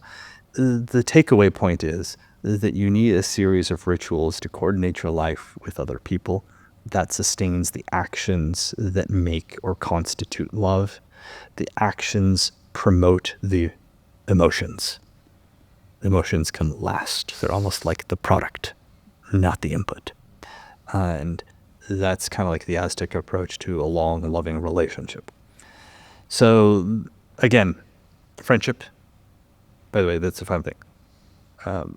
Romantic relationships are kind of friendship. So friendship. How so? Well, ideally, you're friends with the person you love. Ideally. Ideally. In the ideal case, you like being around them. And so it's not simply a friendship, but it's a kind of friendship. And you need to do things to be a friend. And that entails obligations and things like that too, but it's not principally about obligations. If you only act out of obligation, then you're probably the wrong motives. It's not a loving motive, right? You should want to do it spontaneously, but the obligations sort of spell out the conditions for continuing on in the relationship, and hence leading a good life with good people in a good community in a nice environment. Yeah. I think no one can deny that the people that we love, and including our friends and our duties to them, can give us some meaning. Now, unfortunately, we do die. Yeah. And those people will pass away, some of them perhaps before us. What is the Aztec view on death? Yeah, so they're pessimists. And they're going to tell you it flat out. Death and tragedy really aren't things for which you can prepare. There is a Stoic practice where you're memento mori. You're supposed to remember that you're supposed to die. And the idea is that by meditating on death, your own death and that of your loved ones, when it finally happens, you'll be prepared. The Aztec response is bullshit. If somebody you love dies, you're not like, oh, glad I did all of these meditation practices. I'm ready. Yeah. You're going to be demolished. That will happen. Now, what you can do is you can learn to survive. And this is typically done, again, with rituals. There are rituals for grieving. I'll also just note that for whatever reason in Mexico today, there's a lot of dark humor, which becomes sort of a coping technique. And I don't know for sure if this is an Aztec thing, but they were darn sarcastic in their writings. Interesting. And they had a love for it. So I find that persistent until today. In Mexico, they have stories about the niños héroes, the hero children who saved the flag of Mexico by wrapping themselves in it and throwing themselves off of a building rather than letting it be captured by the enemy, things like that. But, my cousins in Mexico will joke and say things like, oh, no. They just got caught up in the flag, tripped and fell off. Right? And so there's this way in which they just love this sort of sarcastic dark humor where they're constantly lampooning their national figures. It's as if, we don't do this at all in the United States. It's as if we told like dark jokes about Lincoln or Jefferson and about how they were actually not great people. They just seemed to be great people. We don't even have these jokes, but it's a whole genre in Mexico. And I think it's part of this practice of learning how to deal with difficult things. I find that I tell dark humor stories because I don't know what else to do with some absurd situations in my life. So it's better to laugh. Yeah. Right. And this is, I'll just mention it, one such practice is kind of dark humor to distance yourself from the absurdity or tragedy before you. All right. So what are some of their other practices? Well, they had speeches after funerals. Okay, we do that too. But that is a ritual, and you kind of need that. And there is a whole art to giving good speeches. Nezahualcóyotl apparently gave a great speech after the death of a king. Men were expected to cry in public. This is an interesting thing. That was not thought to be unmanly. It was thought to be like the only reasonable response. And so, of course, you cried. Like, duh. What are you? Stone-faced rock? Right? You're supposed to show appropriate human emotion. Somebody you cared about died. You grieve. It's quite a different approach that we see today. I believe that there's again, hate to refer to Jordan Peterson, but I think there's a chapter in one of his books where he talks about how you're supposed to be the strongest one at your father's funeral. And the idea is perhaps that you don't cry. So it's quite the For the opposite. Aztecs, you're supposed to be the strongest one at the funeral. Yes, so you cry. Interesting. That's what it entails. Yeah. Why is crying a sign of weakness? It's a sign of emotional intelligence. Like, why would you see that as weakness at all? Interesting. Of course you cry. Like, duh, you're being strong. And so, we have a thing. Nezahualcóyotl delivers a speech. He's tearful, etc., and everyone is moved to cry. And that's the right way we're supposed to do. No, you don't embalm the body. A student of mine actually wrote his senior thesis on death care, and I did not know this, but I learned from the student, that it was only in the United States after Abraham Lincoln's death that we began to demand that our cadavers be all made up with makeup and preserved and all of that stuff. Interesting. That beforehand, yeah, I mean, you read with the Greeks and whatever else, you burned people's bodies on pyres or whatever. You didn't do this thing where you tried to preserve them and then put the body in the ground and leave it there. That's kind of weird when you think about it. It sounds like a terrible idea. And before modern hygiene, like that would just spread disease. Right? So Lincoln was, by the way, made up and pumped full of like formaldehyde and whatever else in order to preserve his body so that they could parade it around the United States and allow people in different cities to pay their respects. And that's actually where that practice came from. For the Aztecs, you would typically burn the body, or depending on the kind of death, if you're in a swampy area or whatever else, you would bury it in the swamp. Okay, kind of immerse it in the water, and then it would dissolve, but it's supposed to kind of go back into the earth somehow, or the atmosphere somehow. You have to return the energy back to nature. And after that, you have the appropriate ritual, not a burial ritual, but like sort of disposal ritual. We don't have the right words for this in English. We've so lost like touch with it that I don't know what the right words are, but you dispose of the body, and then you have grieving rituals. So the wife of the husband, for example, we have recorded rituals where she was supposed to grieve for 80 days. This would be amazing. Sorry, my dad died. I'm taking off from work now. And you just get 80 days of being paid from work. It's called death leave, if you could imagine that. Just like we have like paternity leave or maternity leave or those sorts of things. You should have grief leave from your work, right? They would allow them to do this. Like, a woman disengages from society for 80 days and is going to do nothing in terms of work. There are no expectations. She doesn't show up to any parties or whatever. Doesn't have to RSVP or text anyone, just nothing. There are no obligations for 80 days.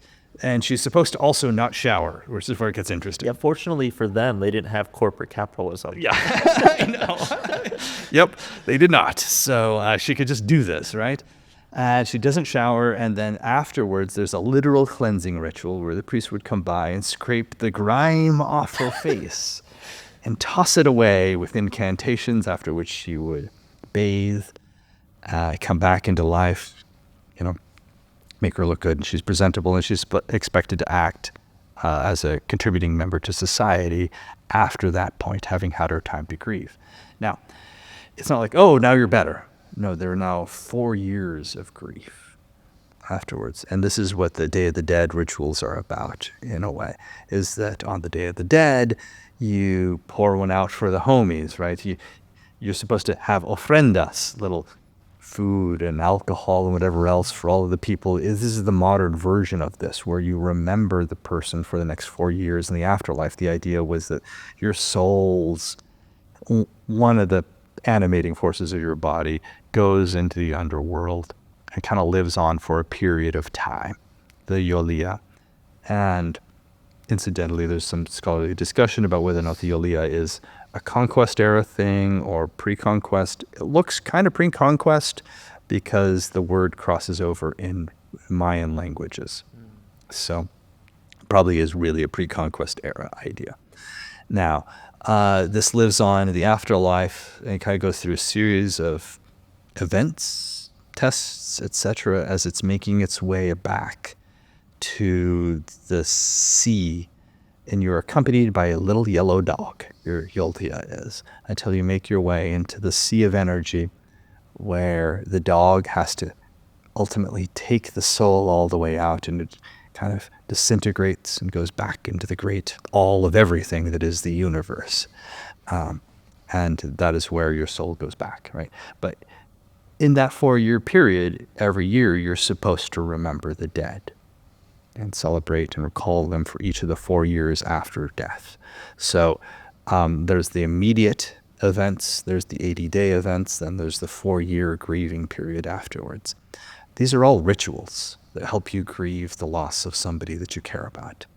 And you can tell how our society doesn't have concepts or terms or Your employers wouldn't recognize this. There's no one in any progressive society, like city in the United States, that gives you mourning leave, right? I don't know of this even happening in like Denmark or something like that. Nobody says like, oh, death leave, of course, take 80 days off. Like nobody does this, but the Aztecs did, and that's probably what enabled them to heal faster, because they were pessimists. They recognized that these bad things do happen and you need to plan around them. Right? Pessimism isn't, it gets confused with realism. It's not. It's just simply acknowledging that bad things happen. Bad things happen despite our best intentions, and so we should probably plan around that stuff. And if you have an outlook like that doesn't totally try to optimize, by the way, optimization is a trap. Right? Productivity for like your best self, like the Aztecs would in fact never talk about that. Right? It's leading the most reasonable life given your circumstances. And of course, bad things are going to happen and you're going to need to take the time to grieve and live a better life. And yes, that does connect you back to some sort of quasi outlook about the afterlife. Like, you have this view of the Yulia. But in some ways, you can almost see that as like a comforting thing. It's going to take you some time to get over the death of somebody that you love, right? And so even if you don't have a belief in their soul existing forever, for the Aztecs, you didn't need that. Remember, if they lived a good life here, it's good. It's good all on its own. These grieving rituals are to help you, who survived them. So you don't need Jesus to save you, because this life isn't inherently evil. And you don't need an afterlife, because all the meaning can be found here. But you do need to grieve, because if you care about someone, this is a natural response. And yes, men should cry in public. We have all of those videos of Jordan Peterson, incidentally, crying in public, which the Aztecs would approve of, incidentally, is very manly videos. Not so sure he would. Yeah. I don't know. Maybe he's secretly an Aztec and he doesn't know. So in regards to death, when we're talking about when you do pass away, we talked a lot about how you respond. And you mentioned we don't need the afterlife, but it seems as though they have this semi-afterlife that may or may not last forever, may not be eternal. Can you describe that a little bit? Yeah, so this is where I am less certain as a scholar. Okay. And frankly, I'm fairly confident that scholars don't know, like who specialize just in this stuff, because the evidence is conflicting, incomplete, and contestable, and probably will always be that way, given that we're working with fragments. What we know is that they believe that sometimes when some people die in battle, you went to Tamawanchan. And Tamawanchan may or may not have been kind of like a paradise, but sort of not. Okay. When women died giving birth, they also went there. So it was like the way in which you died determined whether or not you went into this kind of thing, and whether or not it was actually paradise or whether that's a post-conquest corruption of an idea that was totally different. I don't know. But it seems like something was there. And for the most part, we had shades, something like our Yulia, a portion of our body that lives on after us and goes to the underworld, which is literally under the earth in the old cosmology, right? You have the earth in the middle, you have the heavens, and you have the stuff underground, and they kind of like rotate around. And that's how the night, which is dark under the earth, comes up at the top, and the sun goes down, and then that's how things happen. Okay, so the under earth is a place literally under the earth, but not hell. It's just under. Okay, and that's where like the shady existence of your realm goes. I gave you the version of the 4-year existence of your Yulia, and that is well attested in some texts. Other texts seem to suggest that you may have a rather more indefinite existence as a Yulia. How so? Just that it may not die after 4 years. I'm not too sure, though. Again, maybe those are just fragments from a different belief system. Most of how things are collected is sort of a compilation of different views, and it's difficult to say this city held that and these people held that, because they all get kind of morphed together. You get a sort of like how Midjourney or any generative AI, if you upload your image to it and tell it to like do something else to you, it kind of evens out all of your facial characteristics or something like that, and it slowly over time morphs into something else. If you keep on adding, yeah, that's what happens with these texts. We get like an amalgam. So I can't say for sure which view is which. The view that I gave you is a view. Okay. In other cases, maybe some version of you exists longer. But in any case, it doesn't contribute to the value of the life that you led above the earth. And if there is a paradisical like afterlife in Tama Onchan, that doesn't add or subtract from the life that you led here. You don't need it to lead a better life here. It doesn't save you from profane existence here. Yeah, so maybe they held on to those things. And I'm not too sure what happens to those aspects of existence if there's another rotation of the sun. Some contemporary people, so there are people who speak Nahuatl right now in Mexico. My grandmother kind of mixed up her Spanish and her Nahuatl speaking to us, right? But there are whole native communities down there, and they hold that we live in the sixth sun, not the fifth. After the conquest, there's a whole new sun. Interesting. Okay. Right? And, okay, fine. I don't know what happens to these features of the afterlife in the rotation of a new sun. Are those people no longer in Tamalanjan? Did that change? What happened to the people under the earth? I'm not too sure. Potentially they lived on for longer or not. Again, a lot of conflicting texts. But there does seem to be something of an afterlife. And as a philosopher, I don't think I need to figure that out. Right? I'm mostly just concerned with the here. How to live here. Yeah. That's all I really need. And if there is a just afterlife, so much the better. Right? But if I can focus on living a valuable, meaningful life with other people here, and I don't need recourse to that, then good. I will say one thing you don't get out of this view is something like redemption in a deeper sense. So I've spoken about the way in which Christ redeems the earth because it's profane. There's another way, a more practical way in which you might conceive of our world as needing redemption. Namely, that it is very obvious to anyone who reflects on the course of human events that it is difficult to make sense of the broken pieces of our human history. Of course. Okay. And good things don't always happen to good people. Bad things happen to good people. And we have terrible calamities, the Holocaust, etc. Wouldn't it be nice if there was a way in which there was an afterlife that set this all right? And that's something for which I can hope. So for me, as a philosopher, my entry point into religion is through hope. If there is such a thing, I would hope that there's an afterlife that sets this right in a way that I can't comprehend rationally. Because I look at these things and they're just clearly bad and they don't go together. And so if you're a Christian looking at this, you say like, oh, okay. I don't need to make the case that this world is profane and sinful for you. I just need to make the case that very terrible things happen to good people. And wouldn't it be nice if there was an afterlife that redeemed it? And I guess that is something I could hope for. Right? And in that sense, I guess there's redemption beyond what philosophy can give you. But in another sense, for the Aztecs, if you live your life well enough, it's okay. If James Stockdale hadn't been saved, if he had committed suicide, he still led a good life, saving his men behind enemy lines. And I think that's just true, right? And he wouldn't need, yes, a bad thing befell a good man in that circumstance, but you don't need more life to make that more virtuous. Right? The only value that matters is your life virtuous? That is the value that matters, not how much money you have, how many accomplishments you had in your life, none of that stuff.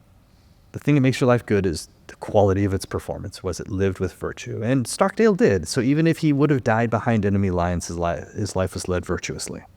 The end. So, I mean, there is a philosophical way in which to say, I don't need more redemption than that. Right? Although it does admittedly boggle the mind to say, like, but wouldn't it be better? Of course. Right? Like, yes, I agree. That's why I say, like, religion as a sort of a rational naturalist philosopher, for me, the entry point has to be through hope, not faith. Like, the things that I will believe in come from the things that I hope for, not the other way around. Yeah. If you were to leave the audience with one thing, like a summary of what you want them to take away from this episode, from the book, from Aztec philosophy, what would it be?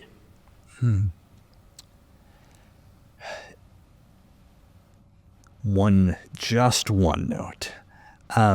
Apart from disabusing them from all of their wrong conceptions about what the good life is and better ways to lead a good life, I mean, the key thing to recognize probably is that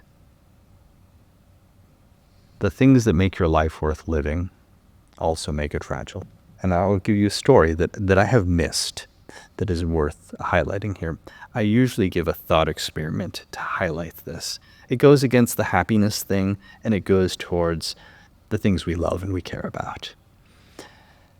So, a relative passes who's well off. It's your old grandfather or something like that. And he was wealthy, and all of your family members are gathered at his estate, and one by one they are given various items, most of them worth quite a bit. Although you were one of your grandfather's favorites, you receive what he calls his most famous possession, a crystal ball. And you think, great.